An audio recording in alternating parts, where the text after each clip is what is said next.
listening to Quality and Clarity Radio.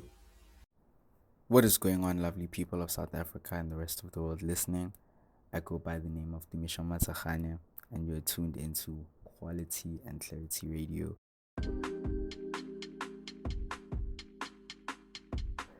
Now, I hope everyone is feeling well. I hope everyone is feeling more creative than ever. And if that's not the case, that is why we're here today. Today, we're going to be talking about creativity, reasons you may be struggling with it, how to overcome creative block, how to, just get the most out of your creative muscle, and just a few tips and tricks and techniques that I found either with myself, with other people that I know, or just around the web. Let's just start off with what exactly is creativity. So creativity is recognized as a discipline, which is the use of imagination or original ideas to create something, which is basically the act of inventiveness.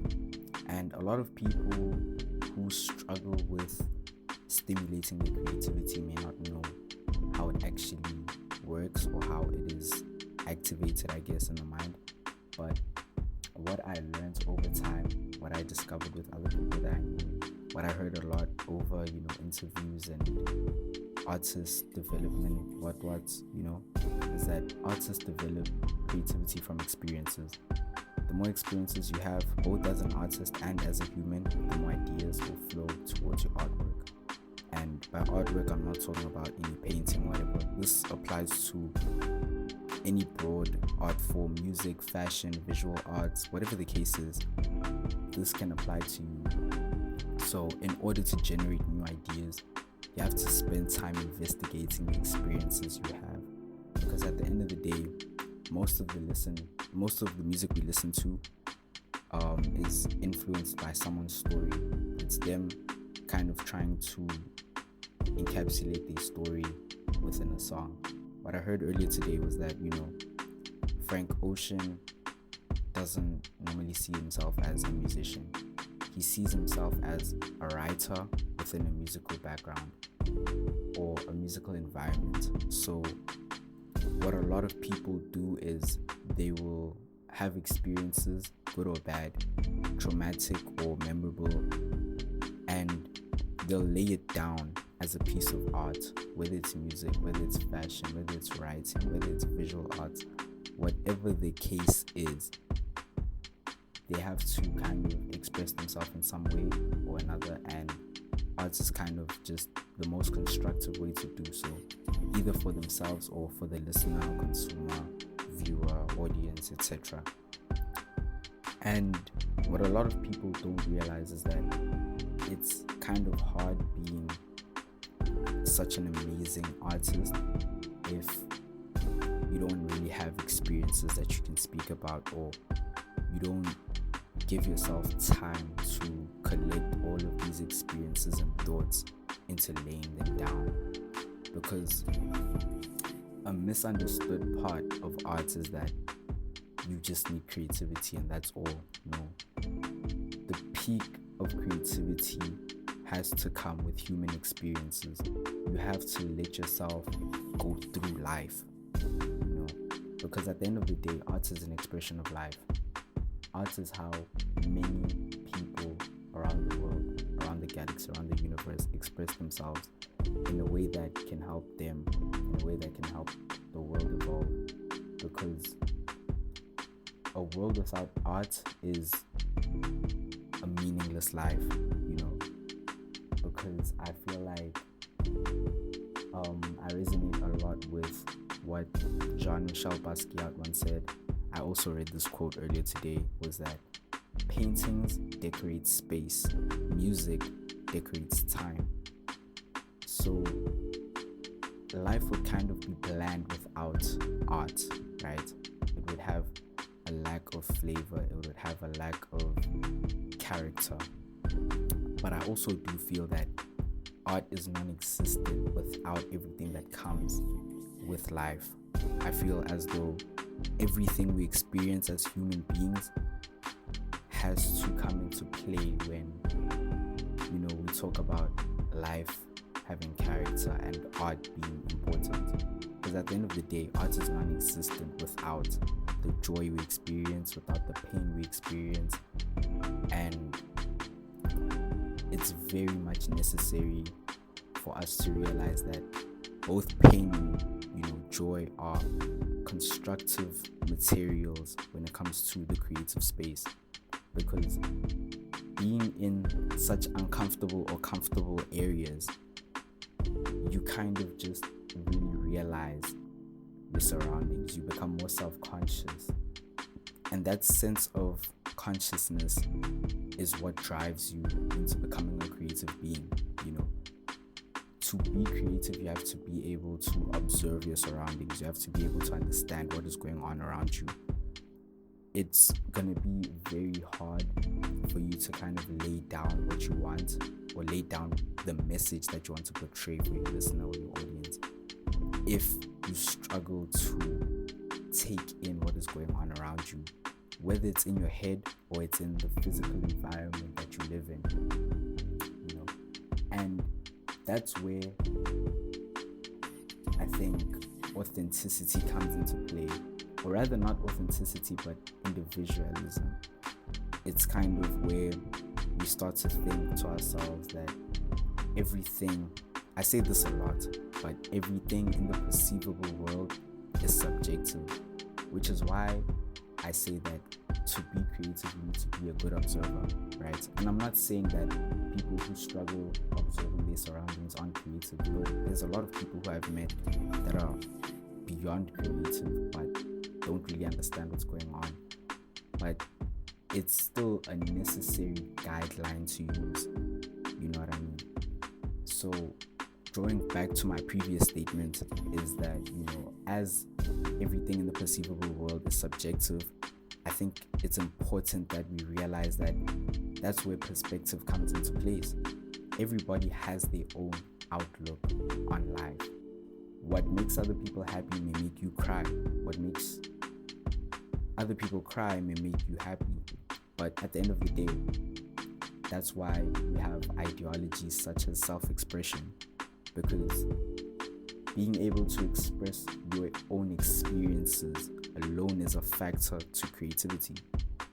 It all comes down to how you choose to lay down your body of work, because a lot of people have made the most thought-provoking, the most eye-opening, generally just the most creative pieces of art.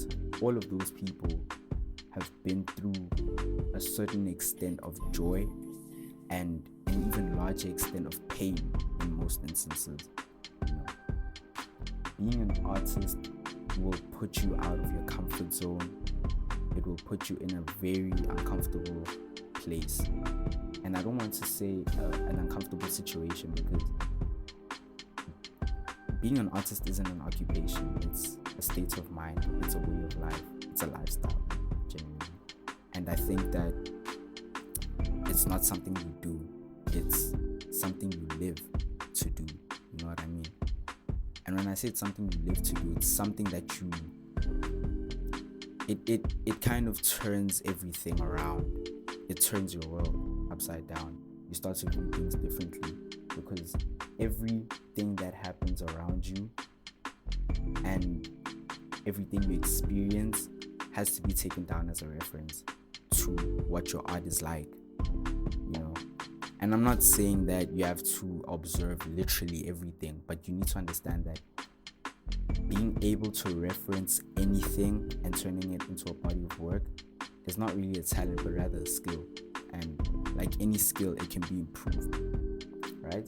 Some people are talented in that area, but again, hard work always beats talent. And being able to improve skill is undoubtedly a very powerful tool to success. But let's not, draw too far away from the main idea that, creativity requires experience.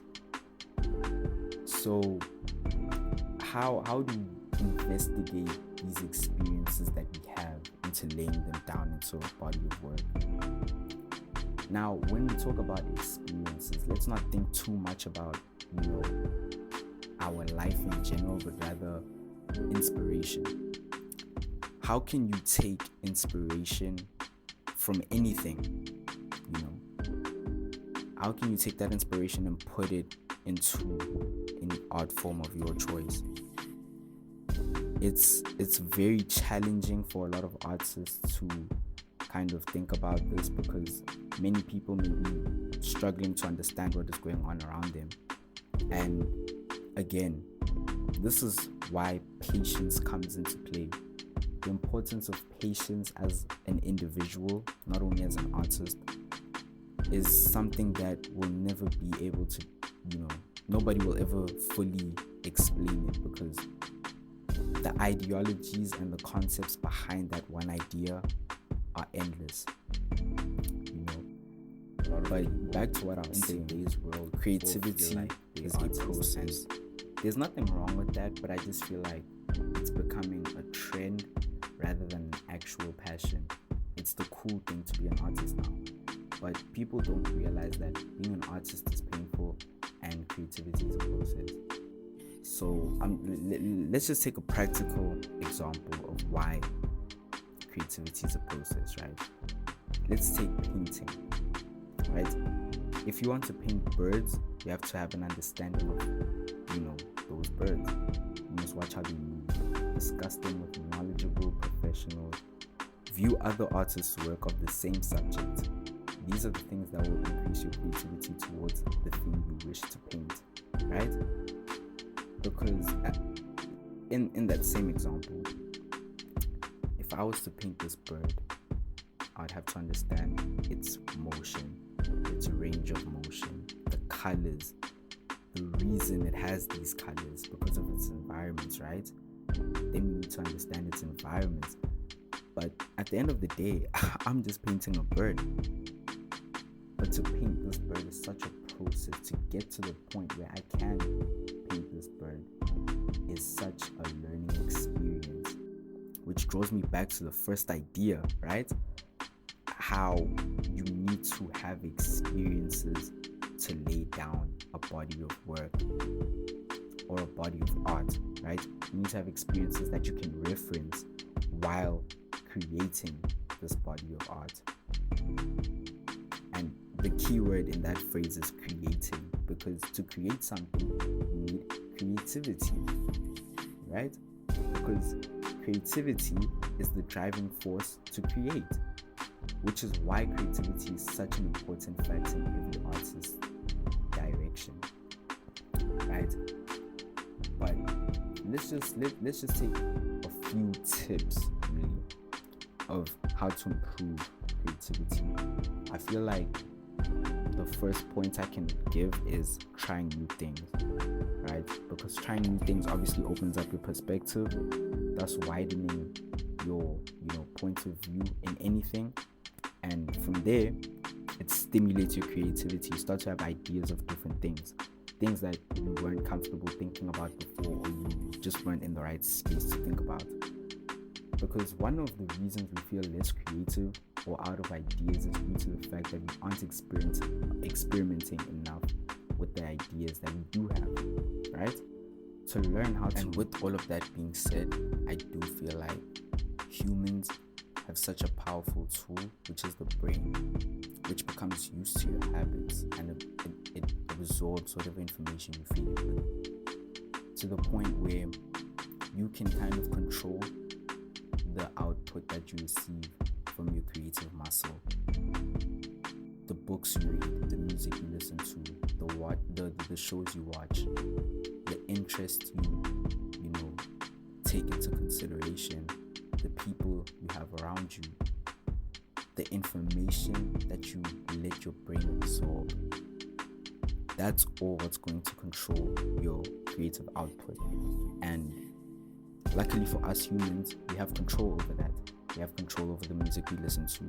We have control over the shows we watch. We have control over what people say to us, or rather how we take what people say to us. So at the end of the day, your creative output is based off of your life experiences and that input. Just like a muscle, to develop creativity, you need practice. with regular practice, the creative capacities of our brains can grow and be triggered, right? And that's the point of everything I've said previously in this episode, is that you have to feel triggered to be creative. Something within you has to become a driving force into what you create. And that driving force is mainly going to be experiences that influence your perspective on things, right? Because the way I see things and the way the next person will see things is completely different, based on the fact that nobody will ever live your life the way you live it, exactly the same. We might live similarly in terms of lifestyle and whatnot, but at the end of the day, everything around us influences how we think. It influences our outtake and approach on life. Thus, it impacts completely how we express ourselves, not only as individuals but as artists, right? So I think what really helps when creating is that you have to mentally walk around the subject. You need to approach it from different angles. You need to understand it. You need to absorb it. You need to be the product that you are creating, right? Because not everyone is going to understand where you're coming from, but you need to make sure that it's a beautiful experience for anyone absorbing your art. Because at the end of the day, art has many different purposes, but I feel that its main purpose is to disturb those in comfort and to comfort those who are disturbed. In both senses, you are triggered in some way.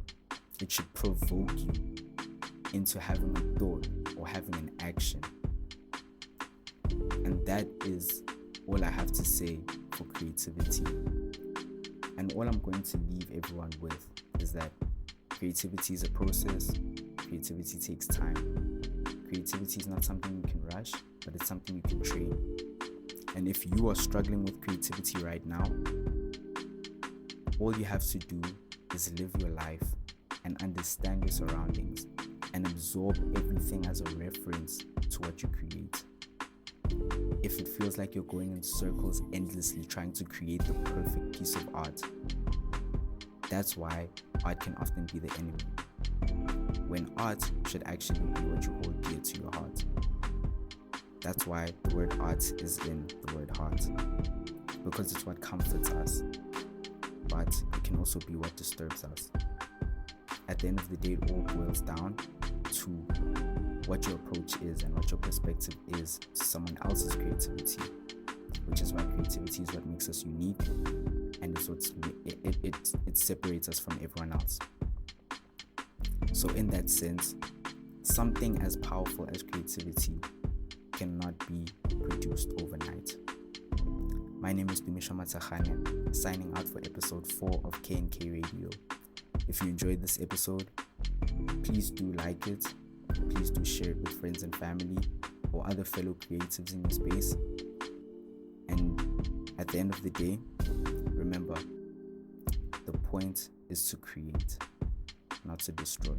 Much love.